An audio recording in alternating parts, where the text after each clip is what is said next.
கர்த்தருடைய பரிசுத்த நாமத்துக்கு மகிமை உண்டாவதாக. இந்த காலவேளையிலும் இந்த கிறிஸ்துமஸ் நாளிலும் கர்த்தர் நம்மை கூட்டி சேர்த்த தயவுக்காக நாம் கர்த்தரை ஸ்தோத்திரிப்போம். கர்த்தர் நம்மை மட்டுமாக ஆசீர்வதித்து ஒவ்வொரு நாளும் கிருபையாக நம்மை பாதுகாக்கிறார். உலகம் முழுவதும் இன்றைக்கு இயேசு பிறந்தார் என்ற தினத்தை நினைத்து அல்லது ஒரு குறிப்பிட்ட நாளிலே பிறந்திருப்பார் என்ற நம்பிக்கையோடு உலக ஜனங்கள் கிறிஸ்தவர்கள் கொண்டாடி வருகிறார்கள். ஆனாலும் தேதி எந்த விதமான ஒரு கன்ஃபர்மேஷன் பைபிளில் இல்லை, ஒரு உறுதியாக நாள் இல்லாவிட்டாலும் ஒரு நாளிலே இயேசு இந்த உலகத்திலே அவதரித்தார் என்று ஒரு விசுவாசத்தையும் நம்பிக்கையும் கர்த்தர் நம்ம எல்லாருக்கும், உலக ஜனங்கள் முழுவதுக்கும் கர்த்தர் அதை கொடுத்திருக்கிறார். அதனால்தான் the history was divided before கிறிஸ்துவுக்கு முன் கிறிஸ்துவுக்கு பின் என்று சரித்திரமே ஒரு புரட்டப்பட்டு பிரிக்கப்பட்ட ஒரு காரியம். எத்தனையோ அவதாரங்கள், சோகால்டு ரிலிஜன், எத்தனையோ அவதாரங்கள் உலகத்திலே தோன்றினாலும் இயேசு பிறந்தது தான் இந்த ஹிஸ்டரி ஆஃப் த வேர்ல்டு, உலகத்தில் உள்ள அந்த சரித்திரமே இரண்டாக காணப்பட்டது. கிறிஸ்துவுக்கு முன் கிறிஸ்துவுக்கு பின் என்று காணப்பட்டது. அதை வைத்து நீங்களும் நானும் உறுதியாக நம்ப முடியும், இயேசு கண்டிப்பாக இந்த உலகத்தில் அவதரித்தார். அது ரொம்ப முக்கியம். டேட் முக்கியம் அல்ல, நாள் முக்கியம் அல்ல. அந்த நாளை குறித்து பைபிள் எந்த விதமான எவிடென்ட் சொல்லப்படவில்லை. ஆனாலும் கர்த்தருடைய வசனத்தை இந்த நாளிலே நாம் தியானிக்கலாம். லூக்கா சுவிசேஷம் முதலாவது அதிகாரம், looks gospel chapter verse 1, 26 to 56, 26 56, ஏறக்குறைய 30-40 வசனங்கள் காணப்படுகிறது. சாங் ஆஃப் மேரி, மரியாள் பாடின அந்த பாடலை குறித்து நாம் தியானிக்கலாம். எப்படி இயேசுவை குறித்து அவள் ஏற்றுக்கொண்டாள், how she received Jesus. எப்படி நாம் இயேசு ஏற்றுக்கொண்டீர்களா, ரட்சிக்கப்பட்டீர்களா என்று நாம் கேட்கிறோம். புறஜாதியார்களையும் பிறப்பிலே கிறிஸ்தவர்களையும் நாம் கேட்பது have you received Jesus, இயேசு ஏற்றுக்கொண்டீங்களா கேட்கிறோம். ஆனால் எல்லாவற்றிலும் காட்டிலும் ஃபர்ஸ்ட், முதலாவதாக, foremost என்று நாம் சொல்ல போனால், மேரி received Jesus personally, physically and also spiritually. ஆவிக்குரிய ரீதியாகவும் சரீர பிரகாரமாகவும் அவள் இயேசுவை ஏற்றுக்கொண்டாள். நன்றாக ஆழமாக வேதத்தை படிக்கிறவர்களுக்கு இந்த வார்த்தை விளங்கும். 26ஆம் வசனத்திலிருந்து லூக்கா முதலாம் அதிகாரம் 56 வரைக்கும் வீட்டில் போய் படித்து பாருங்கள், கவனியுங்கள். ஒவ்வொரு சுவிசேஷமும் ஒவ்வொரு விதமாக எழுதப்பட்டது. மத்தேயு ஒரு விதமாக எழுதினார், மார்க்கு ஒரு விதமாக எழுதினார், லூக்கா ரொம்ப விளக்கமாக எழுதினார், யோவான் தெய்வீகத்தை குறித்து எழுதினார். ஆனால் லூக் வாஸ் அ டாக்டர், அவர் ஒரு வைத்தியர். லூக்கா ஒரு டாக்டர். அதனால ஒரு டாக்டருடைய இன்வெஸ்டிகேஷன், அதை அறியணும், இந்த வியாதி எப்படி வந்தது, ஏன் வந்தது, இதுக்கு என்ன ரெமடி என்று ஒரு வைத்தியர் அதை ரொம்ப ஆழமாக யோசிப்பார்கள். அதுபோல இந்த சுவிசேஷத்தை எழுதின லூக்காவாகிய அந்த வைத்தியர் ரொம்ப ஆழமாக ஸ்க்ரூட்டினைஸ் பண்ணி அதை ரொம்ப திருகி திருகி திருகி திருகி ஆராய்ந்து பார்த்து, லூக்கா சுவிசேஷம் முழுவதும் படித்தீங்கன்னா தெரியும், எவ்ரி இன்சிடென்ட் வாஸ் ஸ்க்ரூட்டினைஸ், அதாவது ரொம்ப ரொம்ப ஆழமாக சென்று அதை எழுதியிருக்கிறார். அதை உட்கார்ந்து படித்தால்தான் நன்றாக விளங்கும். இங்கே நான் முக்கியமாக வருகிறேன். அவர் இயேசு அவர் பரமேறின பின்புதான் பவுல், லூக்கா மற்றவர்கள் எல்லாம் ரட்சிக்கப்படுகிறார்கள். அதனால் இந்த லூக்கா சுவிசேஷத்தை பார்ப்போமானால் அவருடைய பிறப்பை குறித்து அவர் அந்த இன்வெஸ்டிகேஷன் என்று நாம் சொல்லும் பொழுது நன்றாக நீங்களும் நானும் விளங்கிக் கொள்ள வேண்டும். எந்த அளவுக்கு அவர் ஒவ்வொரு அப்போஸ்தலர்களை 12 அப்போஸ்தலர்களை ஒரு இன்டர்வியூ எடுத்து எப்படிலாம் நடந்தது, இயேசு எப்படிலாம் நடந்தார், இயேசு என்னென்ன செய்தார், நீங்க 12 பேரும் அவரோடு கூட இருந்து பார்த்தீர்களே என்று கேட்டு விசாரித்து இன்வெஸ்டிகேஷன் பண்ணி எழுதப்பட்ட ஒரு சுவிசேஷம் தான் லூக்கா எழுதின ஒரு சுவிசேஷம். இங்க நான் இந்த 26ஆம் வசனத்திலிருந்து 56ஆம் வசனம் வரைக்கும் பார்ப்போமானால், இங்க இந்த மரியாள் எப்படி தன்னை அந்த இயேசுவின் பிறப்போடு she was identified with the birth of Jesus. இயேசுவினுடைய பிறப்போடு அல்லது சொல்லப்பட்ட தேவதூதனால் சொல்லப்பட்ட வார்த்தையோடு தன்னை இணைத்து அவள் சொல்லுகிற வார்த்தை இந்த காலை வேளையிலே செய்தியாக நாம் பார்க்கலாம். 38வது வசனம், லூக்ஸ் காஸ்பல் சாப்டர் 1 verse 38. அதற்கு மரியாள், இதோ நான் ஆண்டவருக்கு அடிமை, உம்முடைய வார்த்தையின்படி எனக்கு ஆக கடவது என்றால். இதோ நான் ஆண்டவருக்கு அடிமை, உம்முடைய வார்த்தையின்படி எனக்கு ஆக கடவது என்றால். எனக்கு ஆக கடவது வாசிக்கலாம். இங்கிலீஷ்ல முடியுமானால் வாசிங்கள். Luke's Gospel chapter 1 verse 38. வாசிக்க முடியுமா?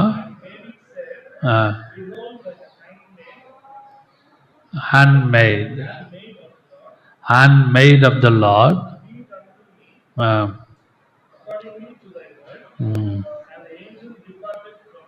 கவனிங்கள், கிங் ஜேம்ஸ் வெர்ஷன்ல மெய்ட் சர்வன்ட்னு இருக்கும். நல்லா கவனிங்கள்.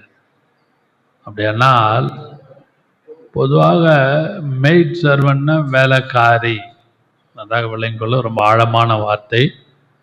அவள் சொல்லுகிற வார்த்தை, இதோ நான் உமது, அந்த வசனத்திலே பார்ப்போமானால், இதோ நான் ஆண்டவருக்கு அடிமை.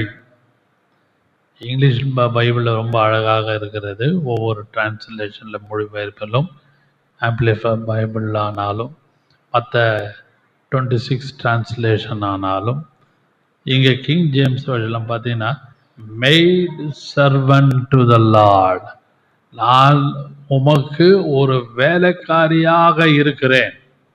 நீங்கள் இந்த கிறிஸ்து பிறந்தார் என்ற இந்த உலகம் முழுவதும் கொண்டாடப்படுகிற இந்த நாளிலே நன்றாக விளங்கிக் கொள்ளுங்கள். அவள் தன்னை மரியாள் தேவதூதனோடு சொன்ன உரையாடல் 26ஆம் வசனத்திலிருந்து 56ஆம் வசனம் முடிய வீட்டில் போய் நல்லா தியானிச்சு பாருங்கள். அவன் லூக்கா as a doctor, he investigated about the birth of Jesus. இயேசுனுடைய பிறப்பை ரொம்ப ஆழமாக அந்த அவருடைய ஹிஸ்டரி வரலாறை ரொம்ப சரித்திரமாக ஆழமாக ஆராய்ந்து எழுதப்பட்ட இந்த ஒரு மரியாளுடைய சம்பவமும் வார்த்தையும் இயேசுனுடைய பிறப்பும் அதற்குள்ளே காணப்படுகிறது. இதோ நான் இயேசுவின் அடிமை என்று சொல்லும் பொழுது முதலாவதாக பாடிலி சரீர பிரகாரமாக அவள் தன்னை ஒப்பு கொடுத்தவளாக காணப்படுகிறாள். அதான் சொன்ன இங்கிலீஷ் பைபிளில் மெய்டு சர்வெண்ட். நம்ம வீட்டில் சொல்லுவோம், இன்னைக்குன்னா மெய்டு வந்தாச்சா, வேலைக்காரி வந்தாச்சா, இங்கிலீஷ்லையும் சொல்லுவாங்க, தமிழ்லையும் சொல்லுவாங்க. அதுபோல மரியாள் தன்னை இயேசுவோடு ஒப்பிட்டு அவருடைய பிறப்பை குறித்து தேவன் சொல்லும் பொழுது இந்த வார்த்தை தமிழ்ல வாசியுங்கள். 38ஆம் வசனம். அதற்கு மரியாள், இதோ நான் ஆண்டவருக்கு அடிமை, உம்முடைய வார்த்தையின்படி எனக்கு ஆக கடவது என்றார். கவனிங்கள், ஹேண்ட்மெய்ட், இதோ நான் அடிமை. அப்படியானால் நான் உமக்கு ஒரு வேலைக்காரியாக காணப்படுகிறேன். ரொம்ப ஆழமான வார்த்தை. ரொம்ப ரொம்ப வேலைக்காரின்னா நம்ம ஒரு சீப்பா நினைப்போம், ஒரு சர்வெண்ட். அது அப்படி ஒரு மனசுல அப்படி பதிஞ்சு போச்சு எல்லாரும் உள்ளத்தில். உலகம் முழுவதும் இந்த வார்த்தையை யோசித்து பாருங்கள். அன்றாட வாழ்க்கையிலே மெய்ட் சர்வெண்ட் வந்தாச்சா, வேலைக்காரி வந்தாச்சான்னு வீட்டில் அடிக்கடியாக பேசுகிற வார்த்தை. ஆனால் இயேசுனுடைய பிறப்போடு அவருடைய அற்புத அடையாளமாக பிறக்க போகிற அந்த சம்பவத்திலே அவள் தன்னை ஒரு அடிமையாக, தேவதூதனோடு சொல்லுகிற ஒரு வார்த்தை, பாடிலி சரீர பிரகாரமாக நான் ஒரு அடிமை, நான் ஒரு வேலைக்காரியாக இருந்து என்ன செய்யணுமோ என்று willing servant. She was a willing servant for birth of Jesus. இயேசுனுடைய பிறப்புக்காக ஒரு willing servant-ஆக அவள் காணப்படுகிறாள். அன்பானவர்களே, நீங்களும் நானும் இந்த இயேசு பிறந்தார் என்ற இந்த நாளிலே உலகம் முழுவதும் கொண்டாடுகிற இந்த காலகட்டத்தில், இந்த வேளையிலே நீங்களும் நானும் ஒரு வில்லிங் சர்வெண்டாக காணப்படுகிறோமா என்று யோசித்து பாருங்கள். ரொம்ப இந்த வசனத்திலே அவள் சொன்ன பொழுது அவள் ஒரு பணிப்பெண், பணியாள். ஃப்ளைட்டில் போனவங்களுக்கெல்லாம் தெரியும், ஹேர் ஹோஸ்டர்ஸ் சொல்லுவாங்க. அவங்களும் அந்த வேலை தான் செய்வாங்க. கிளீனிங், சர்விங், அதெல்லாம் பார்த்தீங்கன்னா நல்லா ஒப்பிட்டு பாருங்கள். இதோ நான் ஆண்டவருக்கு அடிமை என்று சொல்லும் பொழுது வில்லிங் சர்வெண்ட். அவள் தன்னையே வேலைக்காக, பரிசுத்தமான ஒரு காரியத்துக்காக, தன்னை வில்லிங்காக, பரிசுத்த காரியத்துக்காக அவள் தன்னை ஒப்பு கொடுக்கிற ஒரு வார்த்தை. அதான் சொன்னேன், பாடிலி. அவள் சரீர பிரகாரமாக தன்னுடைய சரீரத்தையே தேவன் தூதன் சொன்ன அந்த வார்த்தைக்கு அவள் தன்னை ஒப்பு கொடுக்கிறாள். நன்றாக விளங்கிக் கொள்ளுங்கள். ரொம்ப ஆழமான வார்த்தை, ரொம்ப யோசிக்கக்கூடிய வார்த்தை. இதை யோசித்து பாருங்க. வில்லிங் சர்வெண்ட், அடிமை. இதோ நான் ஒரு அடிமை. நீங்களும் நானும் ரட்சிக்கப்பட்ட நோக்கங்களில் ஒன்று, நாம் வில்லிங்கா இருக்கிறோமா ரிகார்டிங் ஸ்பிரிச்சுவல் ஆக்டிவிட்டி. அது பைபிள் படிக்கிற விஷயமோ, ஜெபிக்கிற விஷயமோ, கர்த்தருடைய வசனத்தை தியானிக்கிற விஷயமோ, எல்லா விஷயங்களும் நாம் வில்லிங்கா இருக்கிறோமா? சில காரியங்களில் we are not willing. நம்மளால் ஒத்து போக முடியாது, என்னால் ஏற்றுக்கொள்ள முடியாது, என்னால் அதை செய்ய முடியாது, என்னால் போக முடியாது, என்னால் வாங்க முடியாது, என்னால் கொடுக்க முடியாது என்று நாட் வில்லிங். இதில் தான் நம்மளுடைய மெஜாரிட்டியான வார்த்தை இருக்கும். ஆனால் என்னன்னே தெரியாம தேவதூதன் சொன்ன உடனே அப்படியே ஏற்றுக்கொண்டு, எந்த விதமான விதவுட் எனி ஆர்கியூமெண்ட், தர்க்கம் இல்லாமல் சரீர பிரகாரமாக இதோ நான் உமது அடிமை, ஆண்டவருக்கு அடிமை என்று சொல்லி அவள் தன்னை அப்படியே ஒரு வில்லிங்காக ஒப்பு கொடுக்கிறாள். 123ஆம் சங்கீதம் 3ஆம் வசனத்தை நாம் வாசிப்போமானால், 2ஆம் வசனம் முக்கியமாக Psalm 123:2, வேலைக்காரனுடைய கண்கள்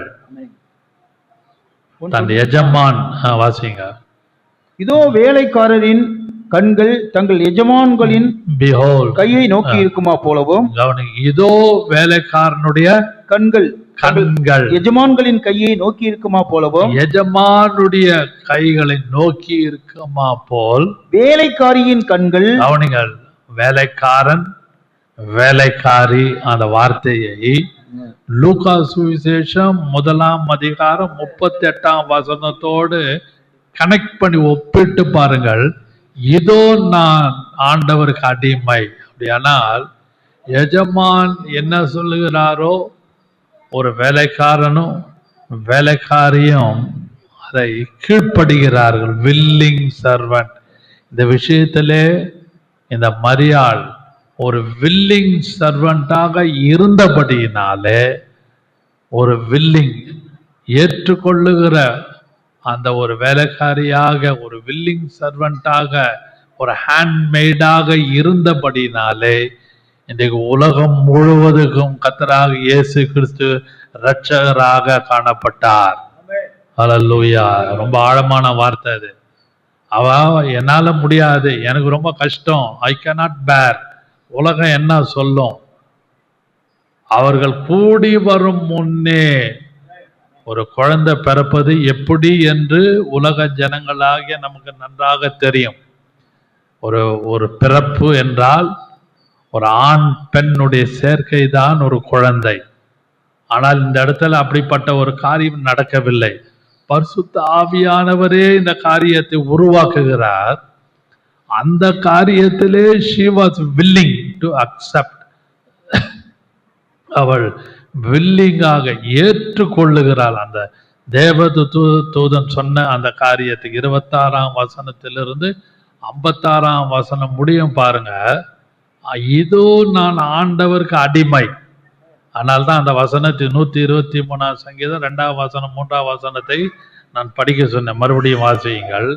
இதோ வேலைக்காரரின் கண்கள் தங்கள் எஜமான்களின் கையை நோக்கி இருக்குமா போலவும், எஜமான் ஹர் மாஸ்டர், எஜமானுடைய கைகளை நோக்கி இருக்குமா போல், வேலைக்காரியின் கண்கள் தங்கள் எஜமானட்டியின் கையை நோக்கி இருக்குமா போலவும். கவனிங்கள், உங்களுக்கும் எனக்கும் இந்த கிறிஸ்துமஸ் நாளிலே, உலகம் முழுவதும் கொண்டாடப்படுகிற இந்த நாளிலே எஜமானாகிய இயேசுனுடைய கைகளை நோக்கி பார்ப்பதற்கு அந்த எலிசபெத், அந்த மரியாள் சொன்னது போல ஒரு வில்லிங்காக நீங்களும் நானும் எஜமானாகிய இயேசு கிறிஸ்துவுக்காக நாம் ஒப்பு கொடுக்கப்பட்டவர்களாக இந்த கிறிஸ்துமஸ் நாளிலே காணப்படுகிறோமா? பாடிலி. இதோ நான் அடிமை என்று சொல்லும் பொழுது அவள் தன்னுடைய சரீரத்தை அப்படியே ஒப்பு கொடுக்கிறாள். ஆகினால்தான் இயேசுவ பரிசுத்த ஆவியினாலே அவள் கர்ப்பம் தரித்து பரிசுத்த பிள்ளையாகிய இயேசுவை அவள் பெற்றெடுத்தாள். அதான் ரொம்ப முக்கியம். Her master. அது மட்டுமல்லாமல் இன்னொரு வார்த்தை, அதே 38ஆம் வசனத்தை மறுபடியும் வாசியுங்கள்.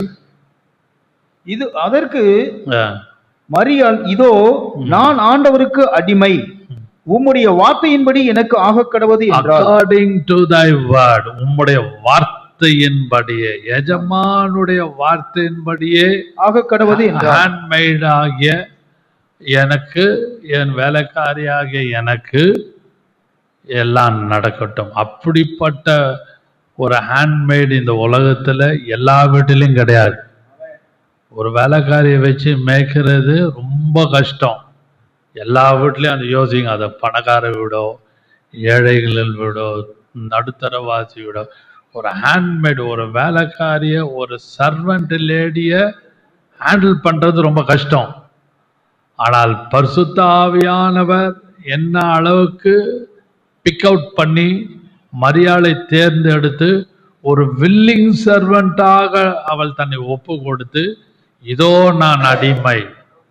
எப்படி அந்த எஜமானுடைய கைகளுக்கு கண்கள், அந்த வேலைக்காரனுடைய கண்கள், வேலைக்காருடைய கண்கள் எஜமானை நோக்கி பார்ப்பது போல அவளுடைய கண்கள் உம்முடைய வார்த்தையின்படியே ஆக கடவுது என்று அவள் சொன்னாள்.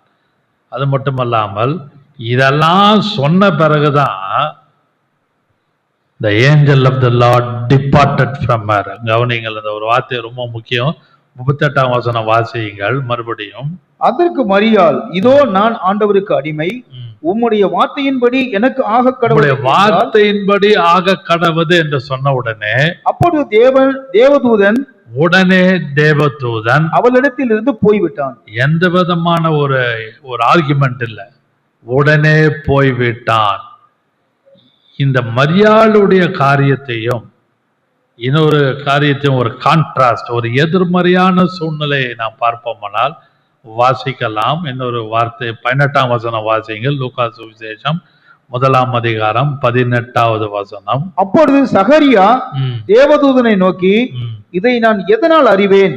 நான் கிழவனாய் இருக்கிறேன், என் மனைவியும் வயது சென்றவளாய் இருக்கிறாளே என்றான்.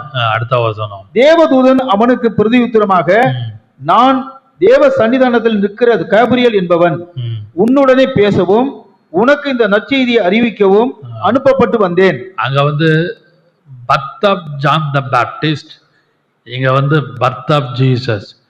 18ஆம் வசனத்துக்கும் 38ஆம் வசனத்துக்கும் கான்ட்ராஸ்ட் இருக்குது, வித்தியாசம் இருக்குது. அவன் என்ன சொல்றான்? நான் ரொம்ப வயதானவன், என் மனைவி வயதானவள், எந்த விதமான ஒரு அவுட்புட் இருக்காது, எந்த விதமான ஒரு காரியம் நடக்காது, எப்படி ஒரு குழந்தை பிறக்கும்? அவன் சொன்னான், நான் கர்த்தருடைய சந்நிதியிலிருந்து தேவ சந்நிதியிலிருந்து அனுப்பப்பட்டேன். ரெண்டு பேருக்கும் இங்க உள்ள 18ஆம் வசனத்துக்கும் 38ஆம் வசனத்துக்குள்ள ஒரு கான்ட்ராஸ்ட், வித்தியாசத்தை பாருங்க. ஒரு குடும்பம் ஏற்றுக்கொள்ளுது, இந்த இடத்துல மரியாள் ஏற்றுக்கொள்ள, ஒரு குடும்பம் ஏற்றுக்கொள்ளவில்லை. இந்த இடத்துல சகரியா நெகட்டிவ் கன்ஃபெஷன் முடியல. இங்க மரியாள் பாசிட்டிவாக உம்முடைய வார்த்தையின்படியே ஆக கடவுது. அல்லேலூயா.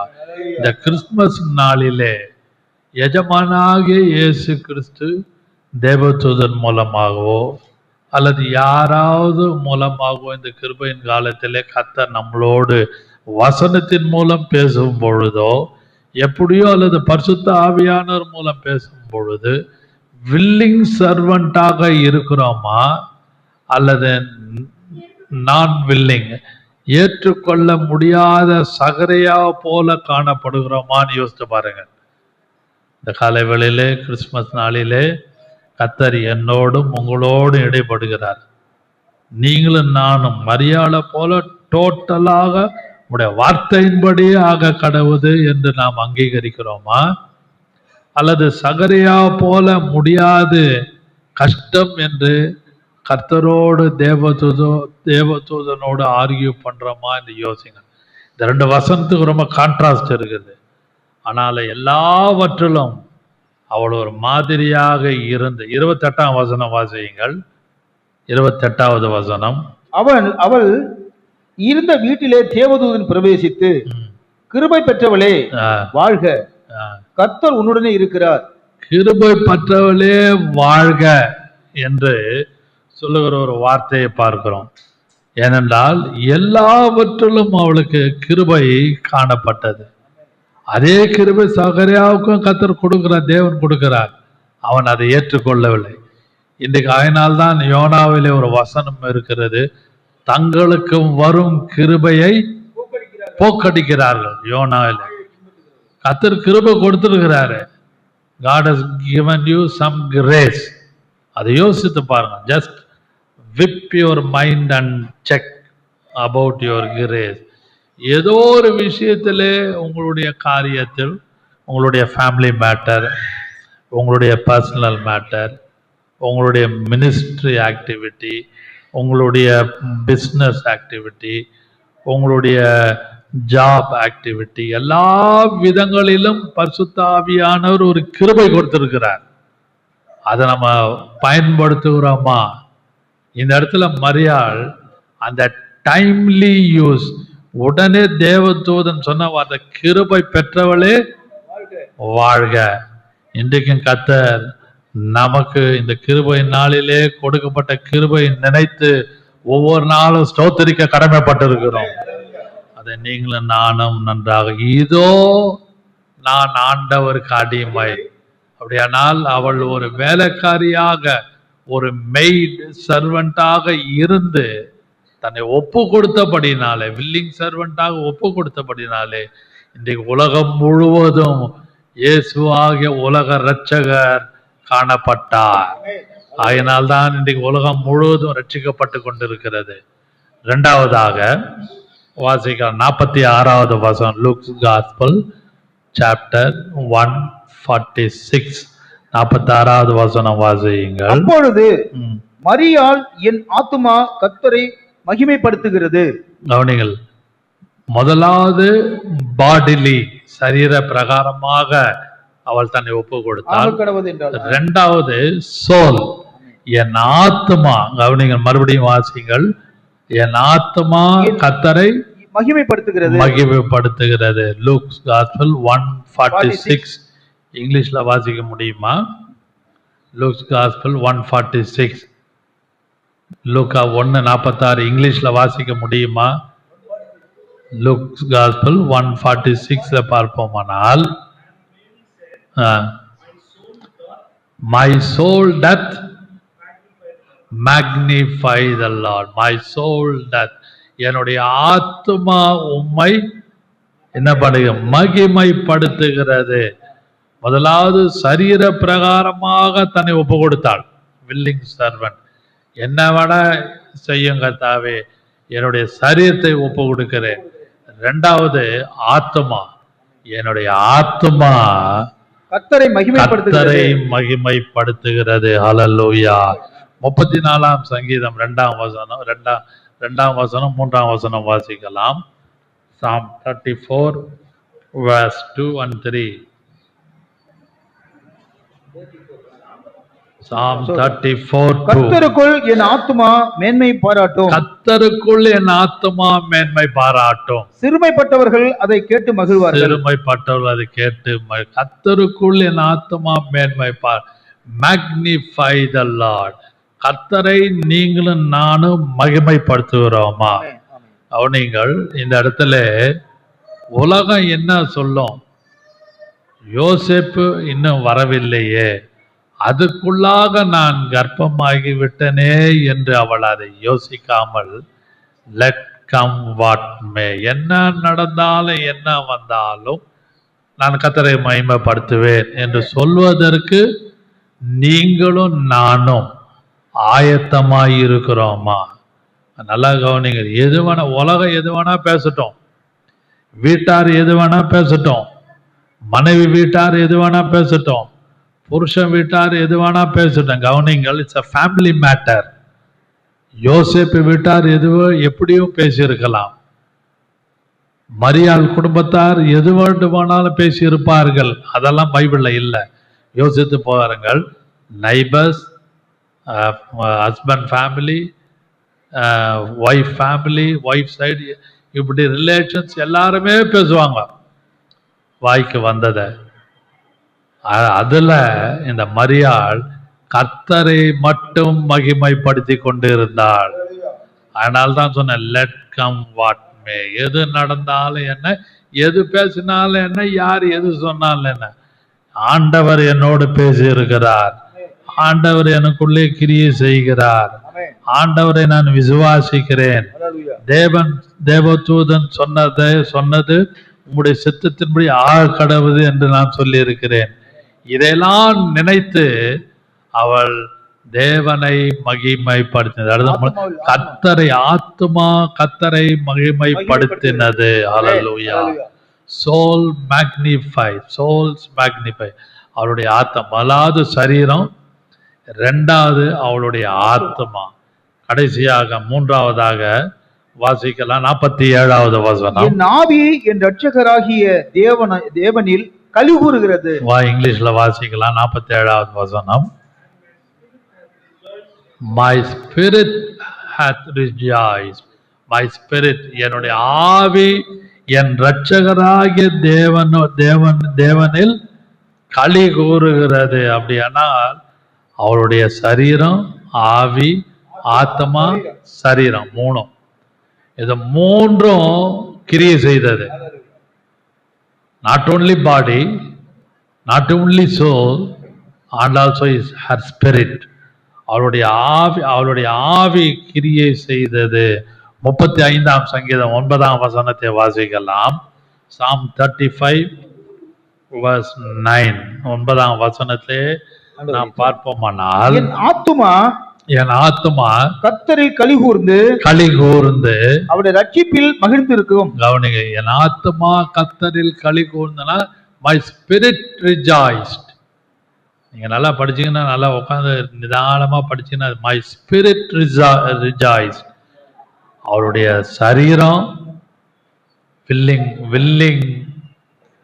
willing ஆக்டிவிட்டி, சரீரம் ஒப்பு கொடுக்கப்பட்டது எல்லாவற்றுக்காகவும். பரிசுத்த ஆவியானவர் வந்து கிரியை செய்யும்படியாக தன்னுடைய சரீரத்துக்குள்ளே, தன்னுடைய கர்ப்பத்துக்குள்ளே பரிசுத்த ஆவியானவர் கிரியை செய்யும்படியாக she was a willing servant. ஒரு வேலைக்காரியாய் இருந்து நான் என்ன ஏற்றுக்கொண்டு நடக்கணுமோ நடப்பிக்கிறேன், எஜமானுடைய கட்டளைக்கு, எஜமானுடைய வார்த்தைக்கு, எஜமானுடைய கட்டளைக்கு. ஆயினாலே நான் கர்த்தரை மகிமைப்படுத்துகிறேன், ஆயினாலே நான் கர்த்தருக்குள் களி கூறுகிறேன். அல்லேலூயா. ஆபகுக் 3ஆம் அதிகாரம் 18வது வசனம் வாசிங்கள். ஆபகுக் 3ஆம் அதிகாரம் 18ஆம் வசனம். ஆபகுக் 3ஆம் அதிகாரம். நான் கர்த்தருக்குள் மகிழ்ச்சியாயிருப்பேன், கர்த்தருக்குள் மகிழ்ச்சியாயிருப்பேன், என் ரட்சிப்பின் தேவனுக்குள் களி கூறுவேன். I will rejoice in the Lord. English Bible, I will rejoice in the Lord. நான் கர்த்தருக்குள்ளாக, தேவனுக்குள்ளாக களி கூறுவேன். ஹல்லேலூயா. 3 காரியத்தை இந்த காலை வேளையிலே, இந்த கிறிஸ்துமஸ் நாளிலே நான் முக்கியப்படுத்துகிறேன். அவருடைய ஆவி, ஆத்மா, சரீரத்தை முழுவதுமாக இயேசுவின் பிறப்புக்கு ஒப்பு கொடுத்தார்.